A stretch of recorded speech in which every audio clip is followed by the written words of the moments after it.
Hi students, welcome to Engineering IAS Academy. So வீடியோக்குள்ள தானே மூலமாக நன்றிகள் செலக்ட். ஸோ நம்ம இந்த வீடியோவில் என்ன பார்க்க போறோம் பார்த்தீங்கன்னா, இந்த வீடியோவில் நம்ம முக்கியமான ஒரு ரெண்டு விஷயம் பார்க்க போறோம். என்ன அப்படின்னு பார்த்தீங்கன்னா, நீங்க ஒரு நாள் தான் எக்ஸாம்க்கு இன்னும் டைம் இருக்கு. ஓகேவா? இந்த கடைசி நாள், நாளைக்கு எக்ஸாம். ஸோ இந்த ஒரு நாள்ல நம்ம எக்ஸாம்க்கு வந்து பார்த்தீங்கன்னா படிக்கலாமா இல்ல வேண்டாமா? ஏன்னா நிறைய பேர் வந்து பார்த்தீங்கன்னா படிக்கணுவாங்க, நிறைய பேர் படிக்க வேண்டாம்னு சொல்லுவாங்க. ஸோ என்ன பண்ணலாம் அதை நான் தெளிவாக சொல்லிடுறேன். சேம் டைம் நாளைக்கு எக்ஸாம்ல இப்போ ஒரு கொஸ்டின் வந்து பார்த்தீங்கன்னா நமக்கு சுத்தமாகவே தெரியல, இருந்தாலுமே கூட தெரியாத கேள்விகளுக்குமே கூட கரெக்டாக எப்படி ஆன்சர் பண்ணுறது, அதுக்கான டெக்னிக், அந்த ட்ரிக்ஸ் எல்லாமே நான் அந்த வீடியோவில் சொல்லிடுறேன். வீடியோ கொஞ்சம் கடைசி வரைக்கும் பாருங்கள். இதை நீங்கள் ஒரு லாஸ்ட் மினிட் டிப்ஸாக கூட எடுத்துக்கலாம். இருந்தாலுமே கூட இன்னைக்கு நைட்டு, ஓகேவா, இன்னைக்கு நைட்டு 8 மணிக்கு நான் லைவ்ல வரேன். இன்னைக்கு நைட் நான் 8 மணிக்கு லைவ்ல வரேன். அதுதான் ஒரு பக்காவான ஒரு லாஸ்ட் மினிட் டிப்ஸ் மோட்டிவேஷனாக இருக்கும். ஸோ அந்த வீடியோ பாருங்கள். இதில் நான் சொன்ன விஷயங்களை பார்த்துடலாம். இப்போ வாங்க நம்ம வீடியோக்குள்ள போயிடலாம். ஃபர்ஸ்ட் விஷயத்தை பார்த்துடலாம். இன்னைக்கு ஒரு நாள் இருக்கு, ஓகேவா? இந்த ஒரு நாள் சார் நான் படிக்கலாமா வேணாமா அப்படின்னா நான் என்ன சொல்லுவேன் அப்படின்னா, நீங்க யார் சொல்றதையுமே கேட்காம உங்களுக்கு என்ன தோணுதோ அதை பண்ணுங்க. ஃபார் எக்ஸாம்பிள் சார், அந்த 10th ஜியோகிராஃபில ஒரு 2 அல்லது 3 பாடம் மட்டும் நான் படிக்காம தான் சொல்ல வச்சிருக்கேன். ஆனா எல்லாருமே என்ன சொல்றாங்கன்னா, கடைசி நாள் படிச்சா மறக்கும், அந்த கடைசி நாள் படிக்கிறது பெஸ்ட் அப்படின்னா சொல்றாங்க. இப்போ நான் என்ன சொல்றேன்னா, 3 பாடம் தானே படிக்க தான் படிங்க. இல்ல சார், நான் ஒரு 70 to 80% கம்ப்ளீட்டா படிச்சு வச்சிருக்கேன் சார். நான் படிச்சதை வச்சே பாஸ் பண்ணிடுவேன்னு எனக்கு நம்பிக்கை இருக்கு சார். அதெல்லாமே நான் ப்ராப்பரா ரிவிஷனும் பண்ணிட்டேன் சார். இப்போ நான் படிச்சதா எனக்கு உண்மையாலுமே மறக்கும் சார். அந்த கண்டிஷன்ல நீங்க இருந்தீங்கன்னா இந்த ஒரு நாள் ஜாலியா இருக்கு, ஜாலியா இருக்கு. ஃப்ரெண்ட்ஸுங்களோட டைம் ஸ்பெண்ட் பண்ணுங்க, அப்பா அம்மா கூட டைம் ஸ்பெண்ட் பண்ணுங்க.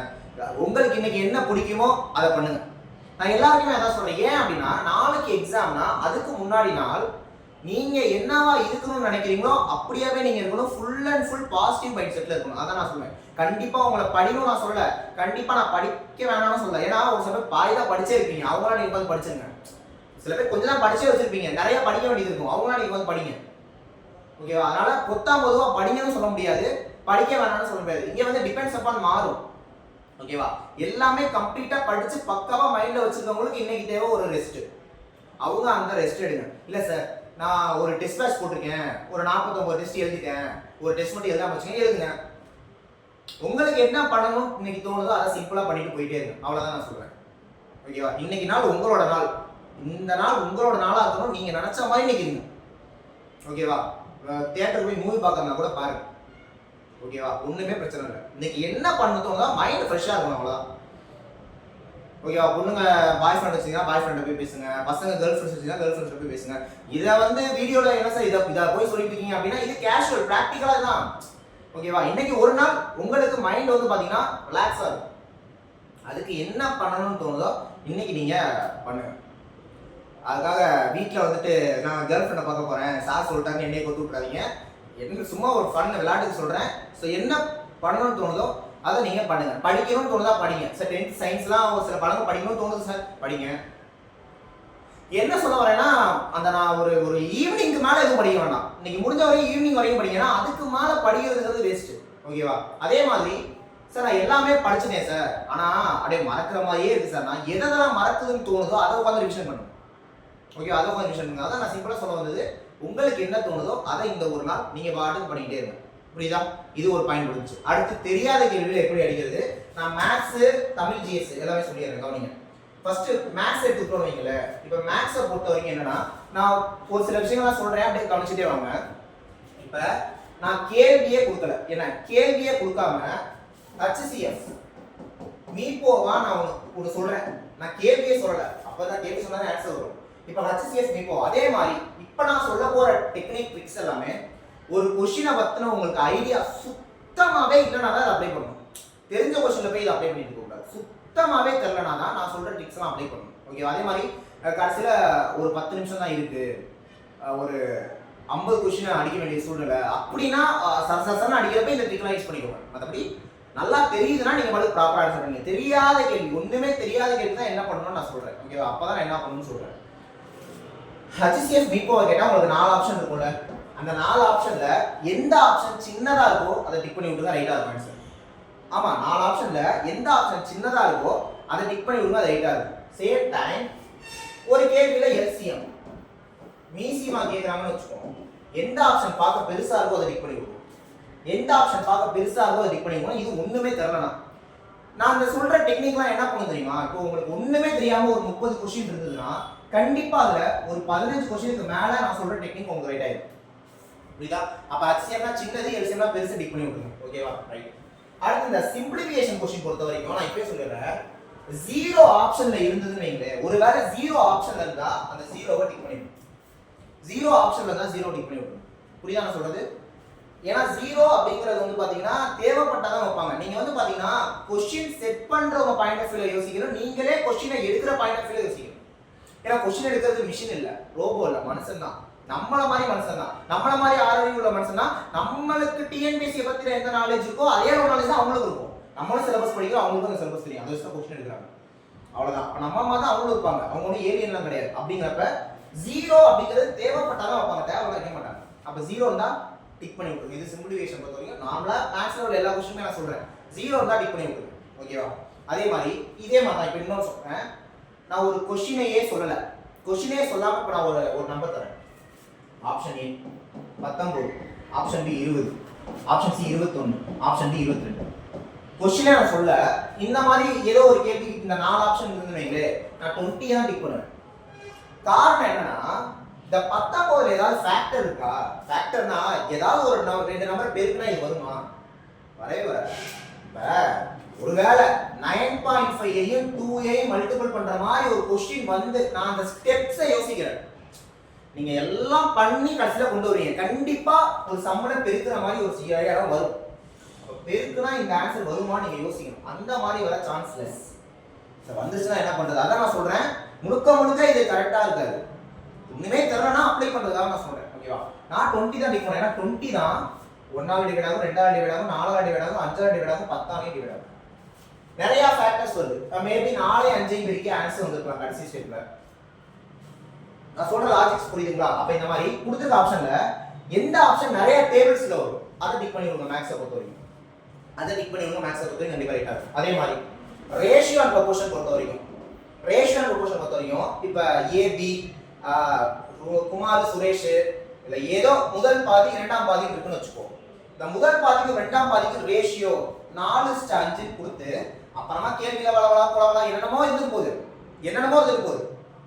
கடைசியில கேட்கிற கேள்வியில இந்த முதல் பாதி என்ன அப்படின்னு கேட்டுட்டு ஆப்ஷன்ல 21, 22, 23, 24 வைக்கிறாங்கன்னு வச்சுக்குவோம். முதல் பாதி என்ன கேட்டாங்க? முதல் பாதிக்கு ரேஷியோல என்ன இருக்கு? 4 இருக்கா? அப்ப எந்த ஆப்ஷன் 4 டிவைட் ஆகுமோ அதை அடிச்சுடுங்க, ரைட்டா இருக்கும். 24 தான் ஆன்சரா இருக்கும். ஆமா, இங்க ரேஷியோ 4 பார்ட்ஸ் இருக்குன்னா அது கண்டிப்பா 4 ஆல மல்டிபிள் ஆகிற நம்பர் தானே இருந்திருக்கும். அப்ப அந்த ஆப்ஷன் டிக் பண்ணி விடுங்க, அது கரெக்டா இருக்கும். அதே மாதிரி இரண்டாம் பாதியா இருந்தா 5ஆல டிவைட் ஆகிற நம்பர் டிக் பண்ணி விடுங்க. இரண்டாம் பாதினா 5ஆல டிவைட் ஆகிற நம்பர் டிக் பண்ணி விடுங்க. மொத்தம் கேட்டுட்டாங்கன்னா 9ஆல 5 + 1 9, 9ஆல டிவைட் ஆகிறது டிக் பண்ணி விடுங்க. இது ரேஷியோல கண்டிப்பா சக்சஸ் ஆகும். ஓகேங்களா? ரைட். நெக்ஸ்ட் மென்சுரேஷன்ல பார்த்தலாம். மென்சுரேஷன் நான் திரும்ப சொல்றேங்க, இப்ப நான் சொல்ற விஷயங்கள்லாம் ஒண்ணுமே தெரியல, டைமே இல்ல அடிக்கணும் அப்படினா மட்டும் பண்ணுங்க. என்ன அடுத்து வந்து பாத்தீங்கன்னா மென்சுரேஷன். இப்ப மென்சுரேஷன்ல வட்டம், இந்த ஸ்பியர், சிலிண்டர், கோன், இதுலலாம் என்ன இருக்குன்னு பாத்தீங்கன்னா சர்க்கிள் இருக்கு. கண்டிப்பா சர்க்கிள் இருக்கும். சர்க்கிள் இருக்குங்கிறத தாண்டி இதுல எந்த வேல்யூவை கேட்டாலும் பை அப்ளை ஆயிருக்கும். கரெக்டா? பை அப்படிங்கிறது அப்ளை ஆயிருக்கும். வட்டம், கோளம், உருளை, கூம்பு, இதெல்லாம் பையோட வேல்யூ என்ன? 22/7. அப்ப என்ன சம்மா இருந்தாலும் சரி, இதுல நீங்க 22/7ஆல பெருக்கி தான் ஆன்சரை போட போறீங்க. அதாவது 22ஆல பெருக்கிருப்பீங்க. நான் சொல்ற லாஜிக் புரியுதா? 22ஆல பெருக்கி தான் ஆன்சர் வந்திருக்கும். அப்ப வர்ற ஆன்சர் 22ஆல பெருக்கி வந்திருக்கும். புரியுதா? 22ஆல பெருக்கி வந்திருக்கும். அப்ப 11ஆலையும் பெருக்கி தான் வந்திருக்கும். தானே அர்த்தம்? 22ஆல பெருக்கி வர நம்பர் 11ஆலையும் பெருக்கப்பட்டிருக்கும். அப்ப கொடுத்திருக்க 4 ஆப்ஷன்ல எந்த ஆப்ஷன் 11 டேபிள்ல வருதோ, 11ஆல டிவைட் ஆகுதோ அதை டிக் பண்ணி விடுங்க, ஆன்சர் கரெக்டா இருக்கும். ஓகேவா? சோ மேக்ஸை பொறுத்த வரைக்கும் நான் ஓரளவு சொல்லிட்டேன். அடுத்து இதான் மேக்ஸை பொறுத்த வரைக்கும் இதான். ஓகேவா? இந்த டெக்னிக் அப்ளை பண்ணினாலே ஓரளவு தட்டி முடி தேடி கொண்டு வந்துடலாம். இது ஒண்ணுமே தெரியலன்னா சொல்றேன். ரைட். அடுத்து ஜிஎஸ் தமிழ் ரெண்டு கூட நான் ஒண்ணாவே சொல்லிடுறேன். ஜிஎஸ் தமிழை பொறுத்த வரைக்கும் இது எல்லாருமே தெரிஞ்சதுதான். எந்த ஆப்ஷன் பெருசா இருக்கோ அதை டிக் பண்ணி விடுங்க எப்பவுமே. எந்த ஆப்ஷன் பெருசா இருக்கோ, ஏன்னா நீங்க இப்படி யோசிங்க, தப்பான ஆப்ஷனுக்காக நீங்க தான் கொஸ்டின் செட் பண்ற மாதிரி யோசிக்கணும். ஓகேவா? நீங்க தான் கொஸ்டின் அங்க எடுக்கிறீங்க அப்படி நினைங்க. தப்பான ஆப்ஷனுக்கு அதிக உட்காந்து டைப் பண்ணுவீங்களா? நீங்க யோசிச்சு பாருங்க. பேப்பர், இங்க், கவர்மெண்டோட காஸ்ட் இதெல்லாம் இருக்கு. அப்ப ஒரு இப்போ இவ்வளவு பெரிய ஆப்ஷன் ஒண்ணு, இவ்வளவு பெரிய ஆப்ஷன் ஒண்ணு, இவ்வளவு பெரிய ஆப்ஷன் ஒண்ணு, இவ்வளவு பெரிய ஆப்ஷன், இந்த கொஸ்டின் ஒண்ணுமே தரலனா இதை டிக் பண்ணி உங்க ரைட்டா தான் இருக்கும். ஓகேவா? சோ பெரிய ஆப்ஷன் டிக் பண்ணி சார் அது எல்லா இடத்துலயும் வருமானா ஒரு 5ல 3 கரெக்டா இருக்கும். சும்மா நமக்கு கிடைக்கிறதுல 5ல 3 இலவசமா கிடைக்கிறதுல ஃப்ரீயா கிடைக்கிறதுல யூஸ் பண்ணிக்கோங்க. சோ பெருசா என்ன ஆப்ஷன் வருதோ அதை டிக் பண்ணி விடுங்க ரைட்டா இருக்கும். அனைத்தும் சரியா போட்டு விடுங்க. எப்பவுமே அனைத்தும் சரியா போட்டு விட்டுருங்க. என்ன ஒண்ணுமே தெரியலனா அனைத்தும் சரியா போட்டு விடுங்க. வேற நான் பெரிய ஆப்ஷன் சொல்றேன். அடுத்து ஒரு மிக முக்கியமான விஷயம் என்னன்னு பாத்தீங்கன்னா, சரி இந்த எக்ஸாம்ல 200 கேள்வி இருக்கும். தமிழ் 100, மேக்ஸ் வந்து 25, ஜிஎஸ் வந்து 75. இந்த 200 கேள்வி இருக்கு. இதுல நாங்க ஃபர்ஸ்ட் எல்ஸ் அட்டெண்ட் பண்றது. அது நிறைய பேர் கேக்குறீங்க. ஃபர்ஸ்ட் அட்டெண்ட் பண்றது. ஒரு சில பேர் சொல்றது தமிழ்ல இருந்து ஸ்டார்ட் பண்ணியா பாஸ் பண்ணுவேன். பாதி பேர் சொல்றது மேக்ஸ்ல இருந்து ஸ்டார்ட் பண்ணுங்க நீங்க பாஸ் பண்ணுவீங்க. பாதி பேர் சொல்றது ஜிஎஸ் ல ஸ்டார்ட் பண்ணுங்க பாஸ் பண்ணுவீங்க. நான் என்ன சொல்றேன், நீங்க எதுல ஸ்ட்ராங்கா இருக்கீங்களோ அதுல இருந்து ஸ்டார்ட் பண்ணுங்க. ஏன்னா எக்ஸாம்ல அந்த 3 மணி நேரம் 180 நிமிஷம் இருக்கு பாத்தீங்களா, அது அந்த முதல் 1 மணி நேரம் இருக்கு பாத்தீங்களா, அது ரொம்ப ரொம்ப முக்கியம். கிரிக்கெட்ல பவர் பிளே மாதிரி அந்த முதல் 1 மணி நேரம் 60 நிமிஷம் இருக்கு பாத்தீங்களா, ரொம்ப ரொம்ப இம்பார்ட்டன்ட். அந்த 1 மணி நேரம் உங்களோட கண்ட்ரோல்ல இருந்தா எக்ஸாமே உங்களோட கண்ட்ரோல்ல வந்துடும். இந்த 1 மணி நேரம் நீங்க அந்த டைமோட கண்ட்ரோலுக்கு போயிட்டீங்கன்னு வைங்களே, மொத்த எக்ஸாம் உங்களுக்கு அவுத்துடும். ஸோ இந்த 1 மணி நேரம் ரொம்ப ரொம்ப முக்கியம். முதல் 1 மணி நேரம், அந்த முதல் 1 மணி நேரம் நீங்க அடிக்கிறது எல்லாமே கரெக்ட் ஆகிட்டே வரணும். அந்த 1 மணி நேரம் உங்களுக்கு கொஸ்டின் பேப்பரை நீங்க அப்படியே ஈஸி நினைக்கிற மாதிரி நீங்க நடந்துக்கணும். இது அந்த மாதிரி இருக்கணும். அப்ப நீங்க எதுல ஸ்ட்ராங்கா இருக்கீங்களோ அதை பண்ணுங்க. இன்னொன்னு எல்லாமே பாசிபிள் தானே. நான் இன்னொன்னு சொல்றேன். இப்ப நீங்க தமிழ்ல செம்ம ஸ்ட்ராங், மேத்ஸ் ஜிஎஸ் ரெண்டுமே வீக்கா இருக்கீங்க. அப்ப நீங்க வந்து தமிழ்ல தான் அடிக்கணும். ஆனா கொஸ்டின் பேப்பர் பார்க்கணும். கொஸ்டின் பேப்பர் பார்க்கறப்ப மேபி நாளைக்கு தமிழ் வந்து கொஞ்சம் டஃபா வந்ததுன்னு வச்சுக்கோங்க. என்ன நீங்க வீக்கா இருக்கிற மேத்ஸ் கொஞ்சம் ஈஸி. எப்படின்னா நீங்க மேத்ஸ்ல வீக் தான், ஆனா 25க்கு ஒரு 20 கொஸ்டின் தெரியற மாதிரி கொஸ்டின் இருக்கு ஈஸியா. அப்ப போய் தமிழ் அட்டன் பண்ணுவீங்களா? அப்ப மேத்ஸ் அட்டன் பண்ணுவோம். So the presence of the mind ரொம்ப முக்கியம். சார் அந்த கொஸ்டின் பேப்பரை பார்க்கறப்பே அது ஈஸியா கஷ்டமா, இதுதான் ஈஸியா இருக்குன்னு எங்களுக்கு எப்படி சார் தோணும்னா அதுக்கு தான் டெஸ்ட் போட்டு பார்க்க சொல்றோம். அதுக்கு தான் மோர் நம்பர் ஆஃப் டெஸ்ட் உங்களுக்கு போட்டு பார்க்க சொல்றோம். நீங்க நிறைய டெஸ்ட் போட அதுல உங்களுக்கு நீங்க எக்ஸ்பீரியன்ஸ் ஆயிருவீங்க. ஓகேவா? அப்ப நம்ம போய் எக்ஸாமுக்கு அப்பியர் ஆகிறப்ப டெஃபினட்டா நம்மளால அதை கண்டுபிடிக்க முடியும். அதே மாதிரி அந்த ஈஸியா கஷ்டமாங்கிறத கண்டுபிடிக்கிறதுக்கு 3 மணி நேரத்துல முதல் 10 நிமிஷத்துக்கு அந்த 200 கொஸ்டின் மட்டும் பாருங்கப்பா அப்படின்னு நிறைய பேர் சொல்றாங்க. நானும் பார்த்துருக்கேன். அது மாதிரி சொல்லுவாங்க. அதாவது 180 நிமிஷத்துல 10 நிமிஷத்துல அப்படியே உங்களை வேஸ்ட் பண்ண சொல்றாங்க. சார் நீங்களும் கொஸ்டின் வந்து ஈஸியா கஷ்டமா பார்க்க தான் சொல்றீங்க, அவங்க அப்படி சொன்னாலும் அதை தப்பு சொல்றீங்களே அப்படின்னா சொல்றேன் கவனிங்க. இப்ப 200 கொஸ்டினுமே முதல் பார்க்கறீங்கன்னா உங்களுக்கு முதல் கொஸ்டின் பேப்பர் எழுதணும்.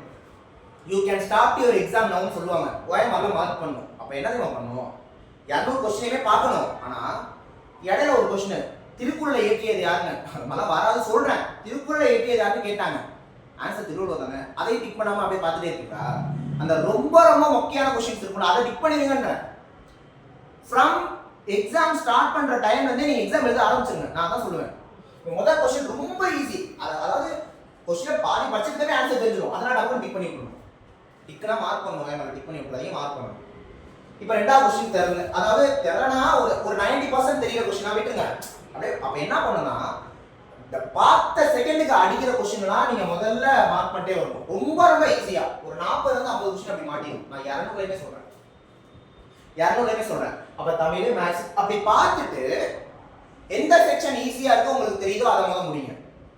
ஓகே, சோ அந்த மாதிரி அப்ரோச் பண்ணுங்க. சேம் டைம் கொஸ்டின் பேப்பர் அந்த 200 கொஸ்டின் நம்ம அப்படியே மார்க் பண்ணிட்டே வரோம்ல, அதை ஒரு 2, 3, 4 ரவுண்டாவது வரணும்.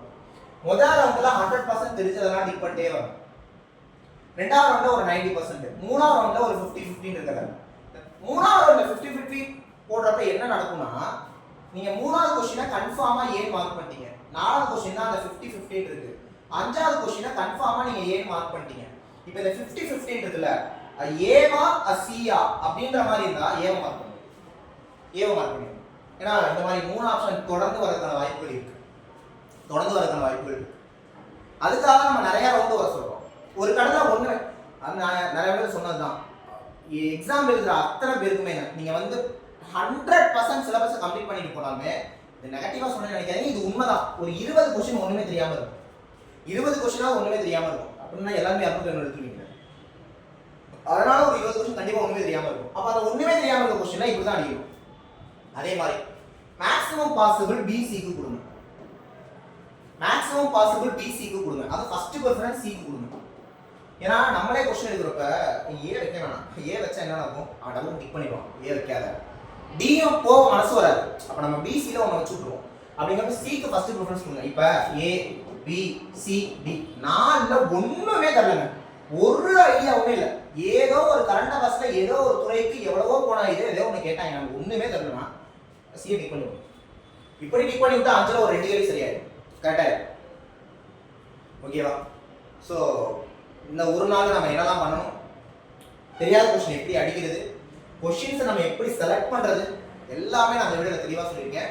ஸோ ப்ராப்பராக இந்த வீடியோ உங்களுக்கு யூஸ்ஃபுல்லாக இருந்திருக்கும். நாளைக்கு குரூப் 4 எக்ஸாமு யார் எடுக்கிறாங்களோ இல்லையா, நம்ம வேலையை வாங்கியே ஆகணும். இப்போ நான் ஒரு வார்த்தை சொன்னேன்ல, அது ஒரு வார்த்தை மட்டும் தான் மைண்ட் ஓடிட்டே இருக்கும். அந்த ஒரு வார்த்தை மட்டும் தான் மைண்ட் ஓடிடும். நம்ம நாளைக்கு குரூப் 4 எக்ஸாம் பாஸ் பண்ண போகிறோம். ஓகேவா? ஸோ ஓகே, நான் திரும்ப 8 மணிக்கு ஒரு லாஸ்ட் மினிட் டிப்ஸ் லைவ்ல வரேன். ஓகேவா? அது லைவ்ல வரேன், பார்க்கலாம். இன்னைக்கு நைட் 8 மணிக்கு மறக்காம அந்த லைவ் வாங்க. அது நல்லா ஜாலியாக ஃபன்னாக இருக்கும் அந்த செஷன். ஒரு லாஸ்ட் மினிட் டிப்ஸ் கடைசி நேரத்தில் உங்களை கண்டிப்பாக நல்ல ஒரு மைண்ட் செட் பண்ணி விட்டு மோட்டிவேட் பண்ணி நாளைக்கு நம்ம எக்ஸாம் அனுப்பிச்சு விடலாம். ஓகே, மறக்காம 8 மணிக்கு வந்துடும். Okay, thank you. நெக்ஸ்ட் வீடியோவில் பார்க்கலாம். தேங்க்யூ.